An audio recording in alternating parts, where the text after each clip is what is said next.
Assalamualaikum warahmatullahi wabarakatuh. Perkenalkan, nama saya Maharani Aulia dengan ujung NIM 081 dari kelas L1 Ilmu Kelautan Angkatan 2023. Di video kali ini saya akan membuat video untuk UAS Praktikum Valuasi Ekonomi dengan pengolahan data CVM, TCM, dan juga EOP. Sebelum saya memulai pengolahan data, saya akan menjelaskan sedikit definisi serta perbedaan dari CVM dan TCM dan juga EOP ini. Jadi perbedaan ketiga metode ini adalah ketiga metode ini merupakan metode valuasi ekonomi yang digunakan untuk menilai sumber daya alam dan juga lingkungan yang tidak memiliki harga pasar atau non-market goods. Nah, perbedaan utamanya ini terletak pada cara pendekatannya. Untuk CVM atau Contingent Valuation Method itu menggunakan survei atau preferensi secara langsung, sedangkan untuk TCM atau Travel Contingent Method itu berdasarkan biaya perjalanan dan juga pengunjung, preferensinya itu terungkap. Sedangkan untuk EOP itu berdasarkan dampak terhadap produktivitas atau inputnya. Nah, untuk CVM ini itu bertanya secara langsung meskipun barang tersebut sudah tidak diperjualbelikan di pasaran, dengan tujuan untuk mengukur nilai ekonomi total atau total economy value termasuk nilai keberadaan. Nah, untuk TCM itu sendiri, data yang digunakan itu berdasarkan biaya real yang dikeluarkan oleh pengunjung atau biaya transportasi, akomodasi, biaya waktu, dan juga untuk menikmati lokasi wisata itu. Nah, untuk EOP atau Effect on Production, itu data yang digunakan menggunakan perubahan nilai fisik atau produktivitas akibat perubahan kualitas lingkungan itu sendiri, dengan tujuan untuk menilai dampak kerusakan lingkungan atau peningkatan kualitas terhadap hasil produk itu. Nah, untuk secara singkatnya, CVM itu atau Contingent Valuation Method itu menghitung dengan bertanya apa yang ingin dibayar. Untuk TCM atau Travel Contingent Method itu mengukur biaya perjalanan, sedangkan untuk EOP itu menghitung dampak produktivitasnya. Untuk perbedaannya mungkin cukup, serta definisinya tadi sudah saya sebutkan. Mungkin kita langsung saja ke pengolahan datanya secara ringkas. Untuk pengolahan datanya ini sendiri itu sudah kami lakukan pada pertemuan sebelumnya di materi pertama dan juga sudah diperkenalkan pada semester sebelumnya. Nah, untuk pengolahan data CVM atau Contingent Valuation Method itu kita harus memiliki beberapa data. Salah satunya itu ada data responden, terus ada BID, terus ada WTP dan juga income. Nah, untuk data-datanya ini sudah disiapkan oleh kakak koas, Kaul. Nah, untuk menghitung relative frequency of acceptance and refusal itu ada dua yang harus kita cari datanya, itu ada data accept dan juga reject. Nah, untuk data bid itu kita tinggal masukkan harga-harga yang sudah tertera di sini. Nah, untuk accept itu sudah ada tuturnya di sini, rumusnya itu buka kurung. Kemudian untuk harga 5.000 itu ada berapa jumlah yang di sini. Jadi untuk harga 5.000 itu ada 1, 2, 3, 4, 5, 6, 7, 8, 9, 10, 11, 12. Nah, berarti di sini kita buat 12, kemudian dibagi 15, kemudian tutup kurung dikali 100. Jangan lupa untuk awalan setiap rumusnya itu ditaruh sama dengan, kemudian kita enter. Lakukan hal yang sama pada harga-harga setelahnya. Sama dengan dalam kurung, untuk harga 15.000 itu ada 1, 2, 3, 4, 5, 6, 7, 8, 9, 10, ada 10. Berarti 10 dibagi 15 itu kurung dikali 100.000. 15-nya itu dapat dari mana? 15 itu adalah jumlah respondennya atau jumlah respondennya. Untuk harga 25.000 itu ada 1, 2, 3, 4, 5, 6, 7, 8. Ada 8 sama dengan 28 dibagi 15 kurung dikali 100, enter. Lanjut untuk harga 30.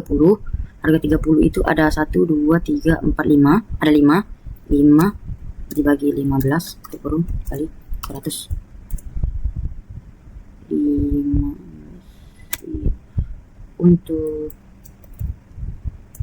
untuk harga 50. Harga 50 itu ada 1 2 3 4 5, ada 5 juga. 5 dibagi 15 kurung dikali 100. Ya, untuk data set-nya itu sudah. Kemudian ada reject. Rejectnya itu rumusnya ada 100 dikurangi nilai accept yang di atasnya. Berarti kita tinggal tulis 100 dikurangi nilai atasnya. Oh, salah. Ntar kita sama dengan dulu. Enter. Udah hal yang sama. 100 dikurangi nilai atasnya. Enter. Juga 100 dikurangi nilai atasnya. 100.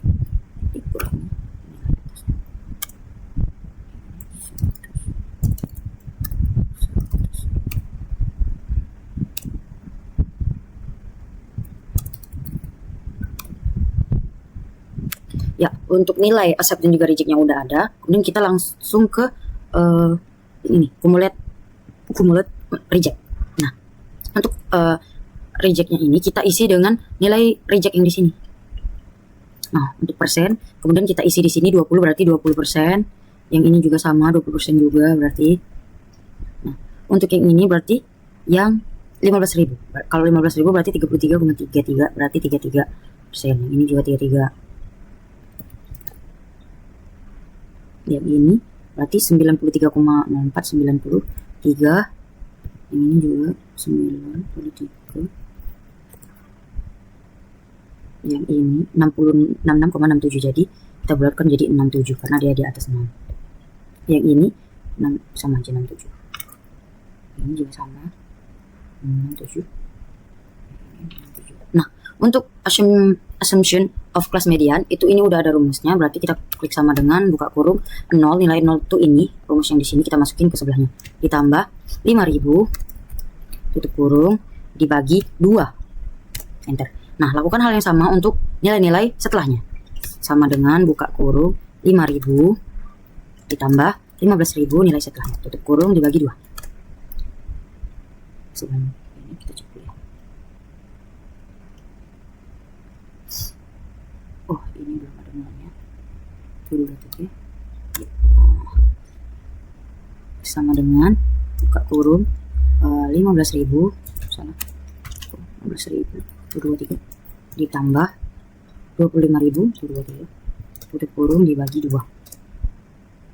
Ini sama dengan tutup kurung 25.000 ditambah 30.000 dibagi 2 sama dengan tutup kurung 30.000 ditambah 50.000 kurung 2. Nah, untuk assumption of class mediannya udah ada. Kemudian kita langsung ke cumulative frequency of maksimal atau WTP. Untuk mengisian WTP setiap class bit itu adalah hasil assumption of class mediannya. Kita tinggal salin nilainya. Klik Ctrl C, kemudian kita copy di sini. Untuk kopinya itu kita blok dulu, kemudian ke paste option itu pilih yang transpose. Nah, untuk nilainya udah ada. Kemudian kita langsung ke cumulative frequency accept dibagi 100. Ini udah ada nilainya. Nah, ini itu sama dengan kemudian buka kurung nilai accept ini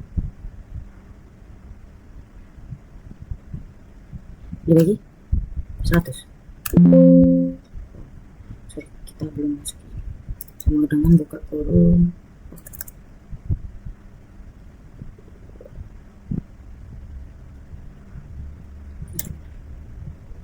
sama dengan nilai accept dibagi 100.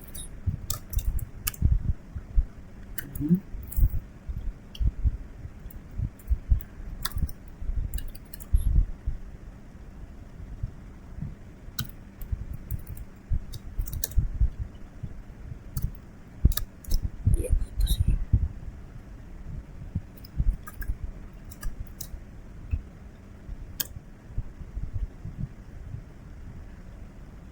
Iya. Oke, kemudian untuk main WTP kali frekuensi itu tinggal sama dengan yang atas dikali yang bawah. Enter. Nah, kemudian lakukan hal yang sama.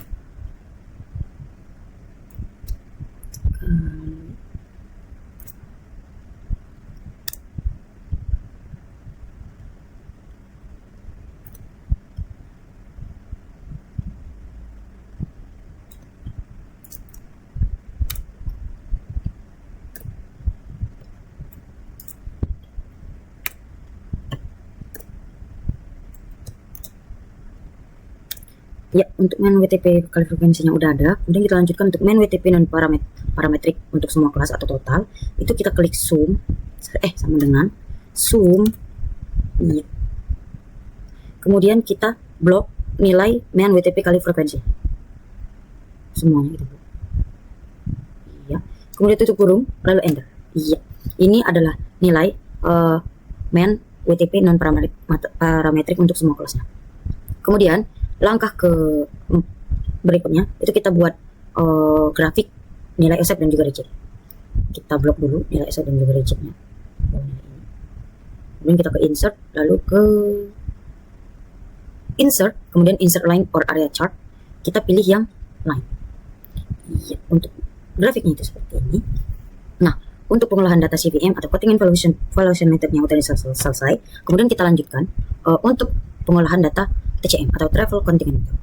Di sini sudah ada nilainya juga untuk exercise for travel cost method. Di sini ada beberapa data yang harus kita gunakan. Ada responden, jumlah kunjungan, kemudian ada TC, travel cost, ada EDU dan per tahun, INC, kemudian jarak, ada surplus konsumen SK yang harus kita isi. Kita langsung ke bagian data. Kemudian ada data analisis. Lalu kita tarik ke bawah, pilih bagian regression, kemudian kita klik OK. Nah, regression ini kita butuhkan untuk menampilkan summary outputnya. Untuk output range, nah untuk output range-nya itu kita isi dengan jumlah pengunjung. Kita blok aja sampai bawah, dari atas sampai bawah. Iya. Nah, untuk input range, untuk X, itu TC rupiah. Untuk ini kita pilih di sini, di sini. Jika sudah, lalu kita klik OK. Iya, ini dia adalah nilai summary outputnya. Nah, kemudian di bawahnya kita buat alpha, ada juga beta. Nah, nilai ini dibutuhkan untuk pengolahan TCM ini. Nah, alpha ini adalah nilai intercept, kita tinggal salin aja. Kemudian untuk beta itu adalah nilai X variabel 1. Iya. Oke. Kemudian kita lanjutkan ke setelahnya itu adalah jumlah kunjungan atau Y. Di bawahnya itu adalah mean surplus atau X. Nah, sebelum kita mencari kedua nilai Y dan juga X ini, kita harus mencari nilai surplus konsumennya terlebih dahulu. Nah, untuk surplus konsumennya itu kita rumusnya itu adalah sama dengan buka kurung. Sebelum kita cari jumlah kunjungannya dulu ya. Nanti kita cari yang kunjungannya dulu, sama dengan sum buka kurung jumlah kunjungan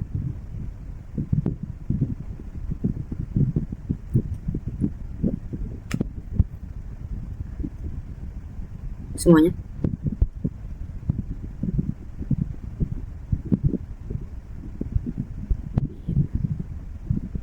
itu enter.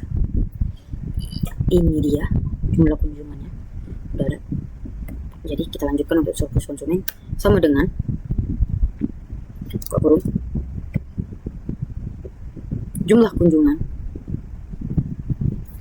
dikali 2 tutup dibagi buka kurung lagi minus 2 dikali nilai beta tutup kurung.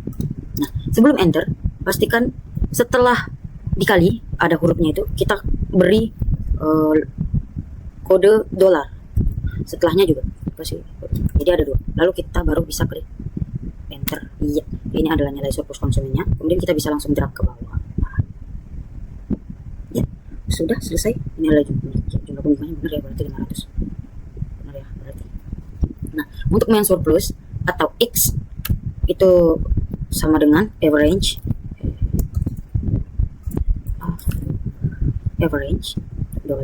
kemudian buka kurung nilai surplus semuanya kita blok sampai bawah, tutup kurung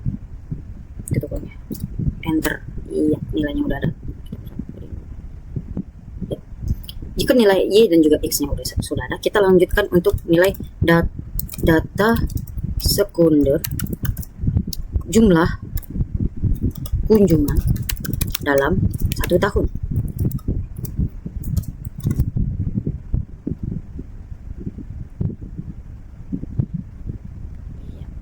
Kemudian di bawahnya juga ada data responden dalam 1 tahun.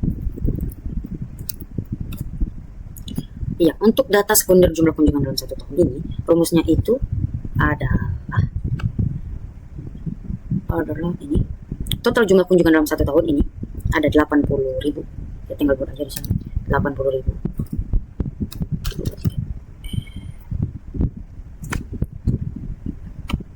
Kemudian untuk data responden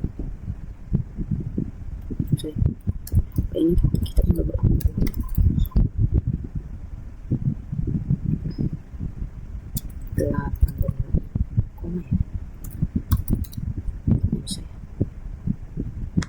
bisa.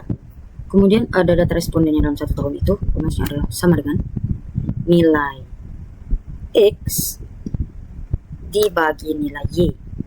Enter. Iya. Nah, untuk data sekunder dan juga respondennya dalam 1 tahun udah ada. Yang terakhir itu kita buat keuntungan. Nilai valuasi. Valuasi ekonomi dalam 1 tahun. Untuk di sini itu adalah nilai total kawasan Lampung dalam 1 tahun. Di Lampung ya. Dalam 1 tahun juga.